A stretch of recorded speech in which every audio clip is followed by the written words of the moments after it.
Ça tourne. Ah ouais, l'ampoule, elle est énorme. La lentille. La flotte. Vas-y, excuse-moi. La agua. Ah ouais. Non, bon. Tu vas me retrouver en hors forfait là. Non, regarde. Elle a 62. Ok l'équipe, on se retrouve aujourd'hui. Nouvelle vidéo avec quelqu'un que vous connaissez sûrement. Un nouveau sur les réseaux. Qu'on nommera Nash B Team. Nash B Team. Qu'on nommera Nash B Fit. C'est Nash B Fit. Donc, bienvenue à toi Najib chez moi. J'espère que tu prends tes aises. Aujourd'hui, on va avoir une vidéo donc, où on va parler un petit peu de notre parcours, de comment on est devenu coach, pourquoi on est devenu coach, d'où est-ce qu'on vient, parce qu'il me semble que toi comme moi, c'est pas notre premier métier, et un petit peu de comment réussir à se développer, comment réussir à faire ce qu'on aime en fait, et réussir à vivre la vie qu'on veut vivre. Donc, Najib, si tu peux te présenter très rapidement pour ceux qui ne te connaissent pas, parce que je sais que personne ne te connaît. Vas-y. Ceux qui ne me connaissent pas, bonjour. Comme Alex l'a dit, je m'appelle Nash B Team, c'est ça? Nash B Team, ouais. Non, alors moi c'est Nash, je suis, comme Alex l'a si bien dit, coach sportif. Donc je connais Alex parce que on a tout simplement été diplômés ensemble. Donc voilà, au-delà de ça, je suis ce qu'on pourrait appeler un créateur de contenu, dans le sens où je publie des vidéos sur YouTube, des posts sur Instagram. Et je suis en cours de création d'entreprise, donc ouais, je pense que ça résume pas mal qui je suis. Ok, donc on est un petit peu dans le truc entrepreneur. Donc la première chose que je voudrais dire, c'est que, parce qu'on me l'a demandé plusieurs fois, c'est pourquoi j'en suis devenu à être coach. Et je pense que c'est venu naturellement, dans le sens où je pratiquais la muscu, comme plein de gens, et c'est devenu une passion. Et après, tu t'entraînes de plus en plus, tu vois de plus en plus de choses, t'aides 2-3 potes à toi et tu vois que ça te plaît, t'aimes faire ça, et donc tu te lances et tu te dis bah vas-y, je vais essayer de me lancer dans le coaching. Je sais qu'il y a énormément de personnes qui veulent se lancer. Aujourd'hui, c'est un petit peu le nouveau métier à la mode. Mais, et je le répète, c'est que coacher ton pote, c'est pas la même chose que coacher des clients. Nous, je pense qu'on a eu la chance, alors toi, je sais pas si tu en étais conscient avant, mais je pense que j'ai eu la chance que ça me plaise encore plus. Donc je faisais un autre métier avant, et au fur et à mesure, donc c'est devenu ma passion, je me suis lancé, on s'est rencontrés, c'était ma plus belle rencontre. En tout cas, voilà, toi, est-ce que tu peux me dire d'où est-ce que tu viens un petit peu? Qu'est-ce que tu faisais avant d'être coach sportif? Alors, avant d'être coach sportif, j'étais danseur. Enfin, j'ai été plein de choses. J'ai fait vraiment énormément de taf, tous les tafs au monde. Mais ce que j'ai fait principalement, c'était danseur. Donc j'ai dansé de mes 11 à mes 20 ans, on va dire environ. Ah ouais. Donc ouais, ça a été vraiment, j'en ai vécu. Tu vois, j'étais danseur professionnel. Après ça, je suis parti vivre aux États-Unis où là, disons qu'au début, j'étais plus dans une optique de ok, il faut que je trouve un taf parce qu'il faut que je mange. J'ai fait barman. Et en étant barman, en fait, c'est là où j'ai rencontré des gens qui m'ont du coup donné l'opportunité de passer une certification là-bas, parce que j'ai commencé à coacher là-bas, et du coup, qui m'ont fait travailler dans leur salle. Donc, c'est suite à cette rencontre-là, on va dire, que du coup, j'ai eu le déclic de devenir coach. Quand t'étais danseur, tu faisais déjà de la muscu ou c'est venu après? Non, justement, j'ai fait de la muscu suite à la danse, d'accord? Parce que par exemple, en gros, à titre d'exemple, il faut savoir que déjà, la danse, une des séquelles principales que ça va te laisser, si tu veux, c'est que déjà ça va créer de gros déséquilibres musculaires, dans le sens où tu vas être beaucoup sur un bras. Donc par exemple, j'avais un bras qui était beaucoup plus musclé que l'autre. Tu vas très peu solliciter les muscles qui tirent, donc tout ce qui est le dos, les biceps, etc. Donc du coup, tu as des déséquilibres musculaires. Donc à la base, je suis arrivé à la muscu dans une optique de rattraper ça. Je trouvais mon corps moche parce que j'avais des muscles très développés, d'autres qui l'étaient très peu en fait. Donc à la base, je suis pas arrivé dans la muscu en me disant ouais, je vais me faire un corps. Non, je voulais juste tout simplement rattraper les déséquilibres, en gros, réparer les dégâts suite à la danse en fait. Ok. J'avoue, j'ai vu une vidéo de toi il y a pas longtemps où tu breakais, là, j'étais choqué, je dis putain, c'est Najib ça? Ouais, t'as vu? J'étais choqué. Et un autre truc aussi par rapport à la danse, c'est quelque chose qui est physiquement quand même relativement extrême. Si t'as vu des vidéos, tu vois, il y a beaucoup de contorsions, il y a beaucoup d'impact, il y a beaucoup de contact avec le sol, etc. Donc après, j'avais des douleurs, mon bas du dos que j'ai encore plus ou moins, mais que j'ai quand même bien rattrapé grâce à la danse. J'avais mes adducteurs qui étaient très très fragilisés, mes genoux, une de mes épaules, etc. Tu vois, donc il y avait aussi une partie de moi qui voulait plus ou moins, tu vois, faire une sorte de rééducation en fait. par rapport aux douleurs que j'avais eues. Donc voilà, on peut dire indirectement que oui, la danse m'a amené à la muscu, si on voit les choses comme ça. Ok, ok, c'est bien. En plus, aujourd'hui, t'as un petit physique quand même, donc petit. J'essaye. Donc du coup, ça a bien marché, non, c'est bien. Et ok, et du coup, cette passion, enfin en fait, comment tu t'es dit, je vais faire de la musculation mon métier? Qu'est-ce qui t'a fait avoir envie de devenir... Alors, est-ce que c'est vraiment avoir envie? Non, dans le sens où si tu veux... alors, avant ça, tu vois, si tu veux, je vivais toujours dans une optique de me dire... tu vois, tu vas devoir faire des boulots qui te plaisent pas trop, etc. Pour moi, travail égale tu serres les dents pendant 8 heures par jour parce qu'il faut payer les factures. Tu vois, j'avais toujours un peu cette optique du taf. Et crois-le ou non, et je crois que c'est quelque chose d'ailleurs que j'avais jamais dit en vidéo, mais pour moi, le métier de coach, j'étais pas au courant de l'existence de ce métier. Pour moi, tu ne pouvais pas être payé à entraîner des gens, en fait. Tu vois, j'allais à la salle, je m'entraînais, mais je pensais pas pour moi que concrètement ça pouvait être un métier, tu vois. Je voulais faire une activité, je connaissais personne. Et j'ai commencé à m'entraîner. Et de là, en fait, j'ai commencé à progresser. Et un peu naturellement, t'as des gens qui venaient me voir pour des conseils ou autres. Et du coup, vu que je m'étais moi pas mal renseigné pour pouvoir faire mes propres programmes, du coup, ok, cool, je te fais une diète, ok. Et des fois, par simple plaisir, je disais, écoute, demain, je m'entraîne à 13h, viens une heure plus tôt, je te fais ta séance, je t'entraîne un peu, ou on tourne tous les deux, enfin, tu vois. Ouais. Et en fait, ça a commencé un peu comme ça. Et puis des gens me proposaient tout simplement de me payer. Et moi, tu sais, dans le truc, c'était tellement pas coaching égale argent à la base que même les gens qui proposaient de me payer, je me dis, mais non, t'inquiète, vas-y, je t'entraîne. Et après, il y a eu le concours de circonstances, comme je t'ai dit, où à cette époque-là, j'étais barman en fait. Et du coup, j'ai rencontré des gens qui vivaient en Californie et qui m'ont dit, on peut te mettre dans un avion pour aller à LA et on te fait passer une certification et tu vas coacher dans notre salle. Donc ça a été un peu ce déclic-là qui a fait que, tu vois. Donc, en soi, un truc que j'aime bien dire, c'est que le métier de coach, il est plus ou moins venu à moi, tu vois. Je me suis pas ouais, c'est ça, mais il est, enfin, parce qu'on a du coup un petit peu le même truc, tu vois, c'est que au début tu t'entraînes toi, et puis après les gens ils voient que tu t'entraînes sérieusement, plus les quelques connaissances que tu as appris à côté, et tu vas commencer à t'entraîner avec tes potes, et ils vont voir, ils vont dire ah ouais super, trop bien, et en fait, au fur et à mesure, tu coaches sans même avoir l'impression de coacher, comme tu as dit, enfin, comme tu as dit, tu pensais même pas que ça pouvait être rémunéré. Moi, on m'avait pas proposé de rémunération. On m'a juste dit, bah vas-y, on s'entraîne ensemble et tout ça et tout ça. Ah, gars, tu connais pas les bonnes personnes. Ah mon gars, moi c'est. Écoutez-le les gars. Moi, on voulait pas me payer, on voulait pas me payer. Tu connais des racleurs. Et du coup, voilà, c'est le métier qui est venu à nous en fait. Et c'est pour ça que je pense qu'on a trouvé le bon métier. Tu vois, parce que on n'a pas cherché en fait. Enfin. C'est venu à nous. Voilà. C'est venu à nous. Moi, je faisais un autre taf à côté qui me plaisait, mais c'était, comme tu as dit, c'était un travail pour avoir de l'argent, en fait. Mais c'était pas une passion. Et moi, ma passion, c'était le sport. Tu vois, tu manges des vidéos, tu penses qu'à ça, tu te réveilles le matin, tu penses à ton entraînement, tu penses à ce que... Et c'est ça, en fait, tu sens qu'il y a le truc. Et aujourd'hui, malheureusement, il y a beaucoup de gens... comme j'ai dit tout à l'heure, qui veulent être coach parce qu'ils aiment bien s'entraîner comme ça, tranquille. Ils aiment bien ce côté-là. Mais tu sens que c'est pas vraiment ce qui les anime. C'est pas vraiment ce qui est au fond d'eux, tu vois. Ils veulent le faire parce que ça fait beau. Parce que tu vas en soirée, ouais, je suis coach sportif. Et ouais, vas-y, dis-moi. Après, pour à ça, il y a toujours une sélection naturelle qui se fait, dans le sens où de toute manière, quelqu'un qui n'est pas réellement passionné, tu vois, il n'aura pas le cœur à faire la charge de travail nécessaire pour réussir en tant que coach. C'est pour ça que de toute manière, quelqu'un qui n'a pas vraiment envie de le faire et qui se met un peu par opportunisme, j'ai rien contre, tu vois, on fait tous, toi-même tu l'as dit, on a tous les deux fait plusieurs métiers avant d'arriver au métier de coach. Donc peut-être que ces personnes-là, le métier de coach, pour eux, c'est un peu comme nous les autres métiers ont été, tu vois, il est en train de trouver son truc. Là, il essaye coaching. Et en soi, tu vois, de toute manière, ceux qui tomberont amoureux du coaching, parce que plein de gens que j'ai connus, tu vois, sont devenus coach un peu, un peu par hasard, on va dire, mais presque. Et qui au final, sont tombés amoureux du truc et qui aujourd'hui sont d'excellents coachs. Donc, dans l'un, dans l'autre, tu vois, ça peut aussi arriver.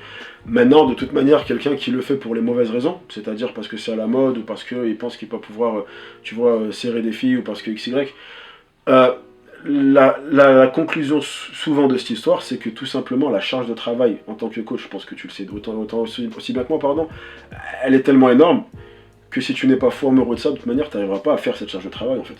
Et voilà, en fait, je pense que c'est la sélection naturelle. On est tous faits pour quelque chose et aujourd'hui, nous, on a trouvé notre truc et je pense que on n'a jamais été aussi heureux qu'aujourd'hui.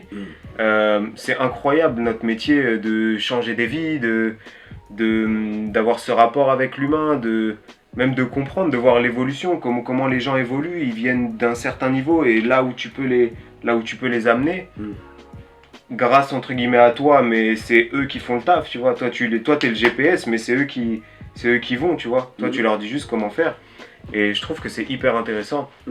On devrait tous avoir un métier comme ça. C'est là où je différencie travail et métier. C'est que pour moi, un travail, c'est une labeur. En fait, c'est un travail que tu fais pour avoir de l'argent. Et je vois tellement de personnes qui sont pas heureuses, en fait. Parce qu'on est coach sportif, mais en même temps, les gens se confient à nous et tout ça. Et tu vois qu'en fait, il y a énormément de gens qui sont pas heureux dans ce qu'ils font. Et j'aimerais tellement que tout le monde puisse avoir le même entrain que nous on a dans notre métier, en fait, que chacun trouve sa voie. Et je pars un peu dans cette direction-là parce que toi comme moi, on est assez penseurs, on va dire, à nos heures perdues, tu vois. On a un petit peu des... Voilà, on réfléchit pas mal. Et ça se voit avec ce qu'on expose sur les réseaux et peu importe.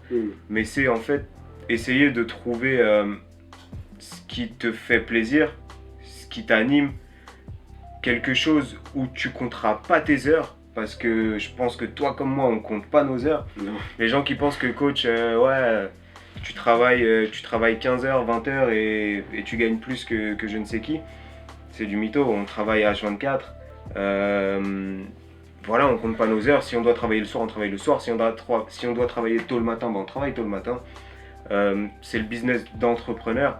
Et c'est ça qui est beau aussi, en fait, de pouvoir vivre de ce que nous on crée, en fait.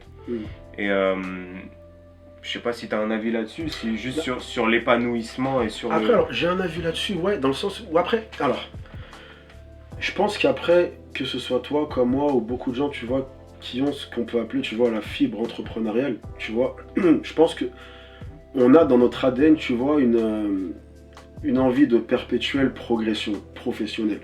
Maintenant, après, tu vois, je reste quand même lucide et je respecte le fait que tout le monde ne l'a pas. Par exemple, tu as beaucoup de gens où cette charge de travail-là, c'est pas une question de trouver le métier qui leur correspondra, c'est simplement que cette charge, quel que soit le métier, ça ne les intéresse pas de travailler autant. Tu as des gens qui se disent, ok, moi je veux juste mon petit travail, mais moi mes objectifs principaux c'est d'avoir ma belle famille, le chien, passer les vacances, tu vois.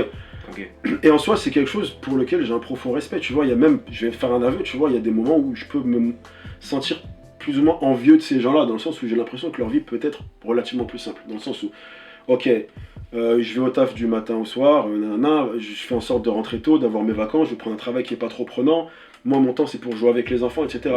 À côté de ça, tu as des gens comme nous, où malheureusement, cette vie-là, on se sentir enfermé, tu vois. Et quand tu as cet esprit-là, là par contre, oui, il est crucial de trouver un métier, tu vois, dans lequel tu peux passer autant d'heures et ne pas te sentir enfermé, tu vois. Par exemple, pour moi, si tu as trouvé un taf, la question du burn-out, elle se pose pas. J'ai des journées où je peux travailler jusqu'à 20h. Ouais, c'est ça. Pas jusqu'à 20h l'heure, je travaille 20h dans la journée. Ouais, t'as commencé à... Moi, j'ouvre les yeux, la première chose que je fais, c'est j'ouvre l'ordinateur et je check les mails, les trucs.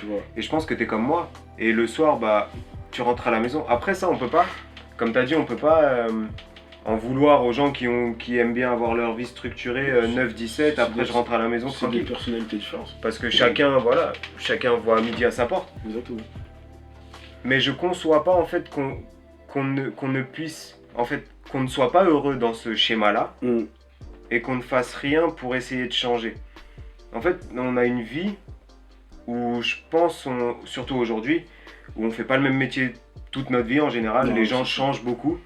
Et les gars, essayez de, même si on n'est personne pour donner des leçons ou quoi, mais j'aimerais que chacun en fait puisse mettre chaque jour sa petite pierre pour créer sa montagne.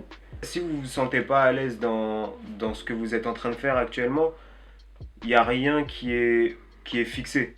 On peut toujours changer, on peut toujours faire autre chose. Peut-être que nous, dans quelques années, notre métier de coach, comme on le fait là aujourd'hui, et enfin moi là je parle pour moi et je pense que c'est mon cas. Moi je vis principalement du coaching en one-to-one en salle de sport. Et je sais très bien que je vais pas faire ça à temps plein en tout cas toute ma vie. Forcément, je vais dériver vers autre chose et c'est ce que je suis en train de faire pour être plus complet en fait. Parce que bah, je me vois pas à 50 ans en train de coacher comme je le fais aujourd'hui, en fait, tout simplement. Après, de toute façon, ça rejoint ce que je disais tout à l'heure, c'est que de toute façon, quand tu es entrepreneur, tu es un peu condamné à ce perpétuel besoin de, tu vois, changement, évolution, changement, évolution. Et c'est Tout le temps. une bénédiction, mais c'est également une malédiction, tu vois. C'est un peu. C'est une pièce à deux faces, tu vois, dans le sens où.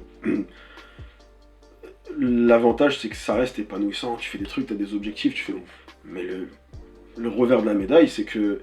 Il n'y a jamais un moment où tu dis ah, ok, c'est bon, j'y suis arrivé. Non, parce que là, tu as peut-être en tête autre chose. Une fois arrivé à cette autre chose, tu auras en tête autre chose. Ouais, Tu vois, c'est. Quand. Moi-même, tu vois, il y a ne serait-ce que, je sais pas, un an ou quoi, je vivais du coaching en salle one-to-one. Mon rêve, c'était d'être coach en ligne. Je le suis aujourd'hui et je suis déjà sur autre chose. Bah ouais. Tu vois, donc après, t'as. Mais ça, c'est l'âme d'entrepreneur. Voilà, après, Ça, tu l'as ou tu l'as pas, entre guillemets, et c'est pas une honte si tu l'as pas ou peu importe. Ah non, du tout, clairement. Aujourd'hui, on est très dans le il faut faire, il faut entreprendre et tout. Si Non, toi, c'est t'aimes juste- avoir bah, ton job tranquille, sois tranquille. On est dans une ère où surtout les gens, on dicte beaucoup, tu vois, on essaie d'imposer beaucoup. Tu vois, dans le sens où il faut faire, il faut... Non, il faut être heureux. Si ce que tu fais te convient, emmerde les gens, tu vois ce que je veux dire. Et c'est vrai que peu de gens... C'était fort ça. Tiens, non, mais peu de gens perdent... Beaucoup de gens perdent ça de vue, en fait. Ou... Mais ça, après, ça a trait à la nature humaine, parce que l'être humain est ce qu'on appelle égocentré. Alors, égocentré ne veut pas dire égocentrique. Égocentré veut dire...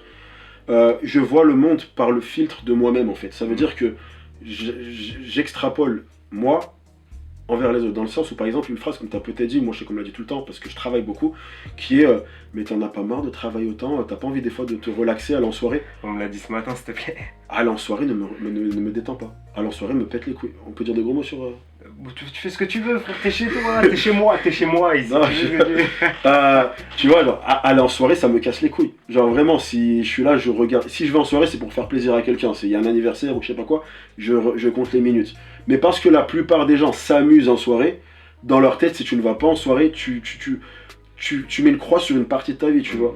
Et en fait, c'est exactement ça. Quand les gens vont venir essayer de t'imposer un truc, c'est souvent le reflet d'une vision égocentrée. Donc quand les gens vont te dire il faut faire ci, il faut faire ça, ils sont juste en train de te dire moi je serais heureux en faisant ci. Et ok, cool.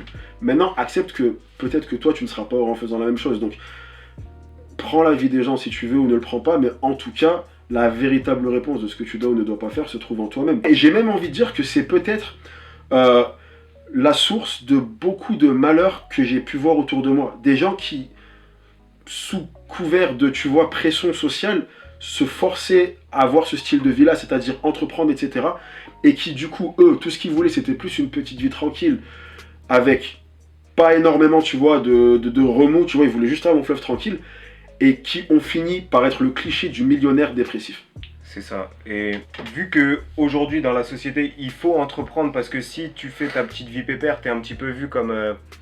Enfin, pour certains, hein, je parle pas pour tout le monde, mais tu peux être vu comme un flemmard, entre guillemets. Et c'est très dans l'air du temps, tu vois, le développement personnel, tout ça, c'est maintenant, tu vois. Et je pense qu'en fait, il faut juste faire ce qu'on a envie de faire, quitte à gagner un peu moins d'argent à une période, et ben c'est pas grave, c'est que de l'argent, c'est que du papier. Alors certes, il en faut pour vivre. Si c'est juste un passage, une transition, bah c'est ok.